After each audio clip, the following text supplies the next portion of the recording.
Hello everyone and welcome to my YouTube channel judgments in criminal law. मैं हूं आपका host और दोस्त अमित कश्यप। फ्रेंड्स, अपने एक वीडियो में मैंने आपको बताया था कि 498 आईपीसी दहेज प्रताड़ना के तहत अगर किसी हस्बैंड या इन लॉज को सज़ा भी हो जाती है तो बाद में अगर पति और पत्नी के बीच में कॉम्प्रोमाइज़ हो जाए तो 498 आईपीसी में मिली हुई सज़ा भी कोर्ट निरस्त कर सकता है। अगर आपने मेरा वो वीडियो नहीं देखा है तो डिस्क्रिप्शन में मैंने उसका डिटेल्स दे दिया है और एंड स्क्रीन पर भी उस वीडियो का मैंने लिंक लगा दिया है। आप चाहें तो उस वीडियो को देख सकते हैं। इस वीडियो में मैं आपको बताने जा रहा हूं कि अगर पति और पत्नी के बीच में कॉम्प्रोमाइज़ नहीं होता है और अगर 498 आईपीसी दहेज प्रताड़ना में अगर पूरा ट्रायल हो जाता है और पति जो है वह बाइज्जत बरी हो जाता है तो क्या इस परिस्थिति में acquittal of husband can be a ground of divorce under the heading cruelty. अगर आपको मेरा ये वीडियो पसंद आए तो इसे लाइक करना ना भूलें और अगर आप मेरे चैनल पर न्यू हैं then don't forget to subscribe this channel and press the bell icon to get all the latest notification of my videos. So let's start this video. Friends, हाल फिलहाल में ऐसा ही एक मसला ऑनरेबल सुप्रीम कोर्ट के सामने आया था जिस केस का डिटेल्स जो है वह आपको अपनी स्क्रीन पर नजर आ रहे होंगे और इस केस के डिटेल्स मैंने डिस्क्रिप्शन में भी दे रखे हैं। फ्रेंड्स, इस केस में हुआ यूं था कि पत्नी ने अपने पति के खिलाफ सीरियस एलिगेशन लगाते हुए 498 आईपीसी दहेज प्रताड़ना के तहत केस किया। केस के दौरान पति और पत्नी के बीच समझौता नहीं हो पाया, किसी भी तरह का कोई कॉम्प्रोमाइज़ नहीं हो पाया और उसके बाद पति को पूरा ट्रायल फेस करना पड़ा। ट्रायल के बाद कोर्ट ने यह पाया कि जितने भी सीरियस एलिगेशंस पति के खिलाफ लगाए गए हैं वह पूर्ण रूप से झूठे हैं और इस आधार पर कोर्ट ने पति को बाइज्जत बरी कर दिया। इस एक्यूटल को आधार बनाते हुए हस्बैंड ने फैमिली कोर्ट में डिवोर्स फाइल किया और यह कहा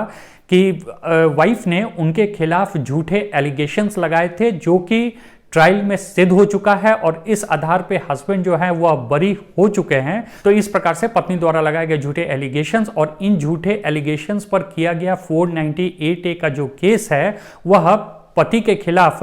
क्रूरता माना जाना चाहिए, यानी कि क्रूएलिटी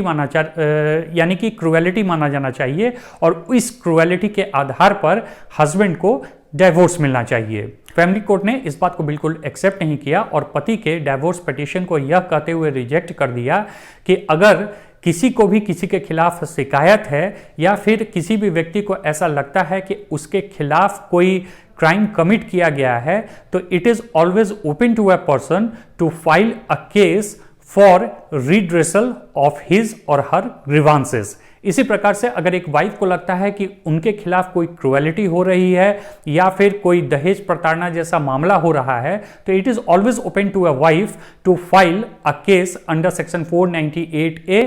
और अकॉर्डिंग टू अदर एक्ट्स। तो हस्बैंड ने इस ऑर्डर के खिलाफ ऑनरेबल बॉम्बे हाई कोर्ट में अपील फाइल किया। ऑनरेबल बॉम्बे हाई कोर्ट ने भी इस बात को होल्ड किया कि सिर्फ 498A आईपीसी के तहत केस करना या फिर मेंटेनेंस का केस करना ग्राउंड नहीं हो सकता है डिवोर्स का, क्योंकि it can not come under the heading of cruelty.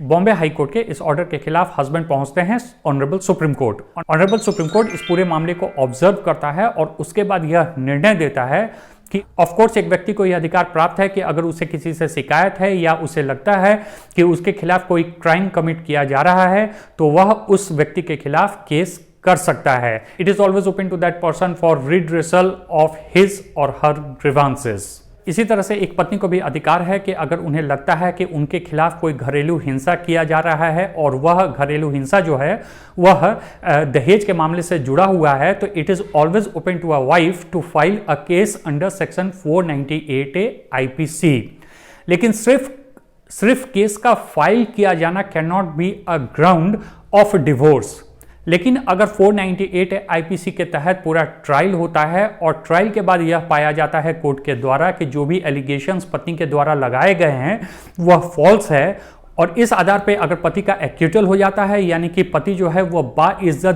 बरी हो जाता है तो it will be a ground of divorce for husband under the heading cruelty. Supreme court ने यह स्पष्ट रूप से कहा कि अगर किसी पत्नी को शिकायत है दहेज प्रताड़ना से संबंधित तो वह निश्चित रूप से अपने पति या इन-लॉज के खिलाफ केस फाइल कर सकती है, लेकिन अगर बाद में इस बात का पता चलता है कि वह एलिगेशंस जो थे वह बिल्कुल फॉल्स थे, तो इस बात का अंदाजा लगाया जा सकता है कि what kind of agony a husband has to face.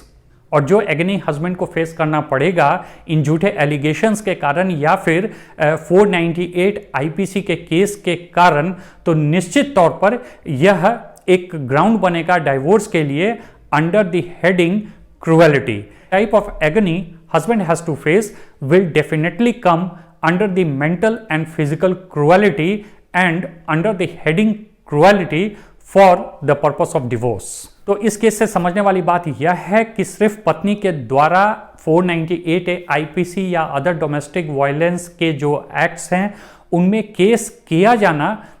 Will not be a ground for divorce, लेकिन अगर उन केसेस से पति जो है वो बाइज्जत बरी हो जाते हैं और अगर उन पे सीरियस एलिगेशंस लगाए गए हैं तो it will definitely become a ground for divorce for husband. आशा करता हूं मेरा यह वीडियो आपको पसंद आया होगा। Thanks for watching.